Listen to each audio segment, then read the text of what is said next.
Bonjour à tous, critique de Super Mario Bros. Le film, sorti le 5 avril 2023. Je fais ça Day One. Cette critique, c'est Day One. Je suis à environ 800 mètres du cinéma. Je suis dehors. J'ai adoré le film. J'ai adoré. Visuellement, je le trouve absolument magnifique. Alors, c'est une critique un petit peu à l'arrache. Visuellement, je le trouvais assez magnifique. Bowser, par contre, je l'ai trouvé sous-exploité. On doit le voir 20 ou 25 minutes au maximum, sur environ 1h30. C'est vrai que c'est pas beaucoup, c'est à peu près un tiers. Les musiques sont cool. Il y a énormément de musique. Il y a évidemment les musiques emblématiques des jeux. De toute façon, que serait Mario en film et en jeu sans les musiques emblématiques? Mario sans les musiques emblématiques, c'est pas Mario. Il y a aussi pas mal de musiques qui existent déjà, des musiques mondialement connues. Alors je connais pas les titres, je suis nul en musique. En musique, j'y connais que dalle.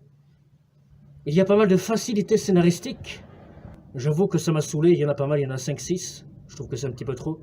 Par exemple, Mario va se cogner, il va débloquer quelque chose qui va lui permettre d'avancer. Vous voyez, c'est un petit peu facile, un petit peu ridicule. Je trouvais ça assez dommage. La VF de Mario, c'est Pierre Tessier. Pierre Tessier, c'est la VF de Ryan Reynolds, dans la plupart de ses filmographies, notamment dans les Deadpool.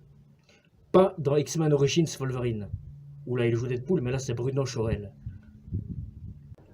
Pas mal d'humour, évidemment, de toute façon on est dans Mario. Il y a énormément de références aux jeux, les références emblématiques des jeux. Par exemple, les champignons qui lui donnent des pouvoirs, le champignon rouge, non, classique, qui lui permet de grandir et de casser des briques avec la tête. Quand il se cogne ou quand il se fait toucher par un méchant, avec le bruitage emblématique, vous connaissez aussi, et puis il reprend sa forme normale. Le champignon bleu qui lui permet de devenir minuscule, l'étoile qui lui permet d'être invincible, l'étoile multicolore.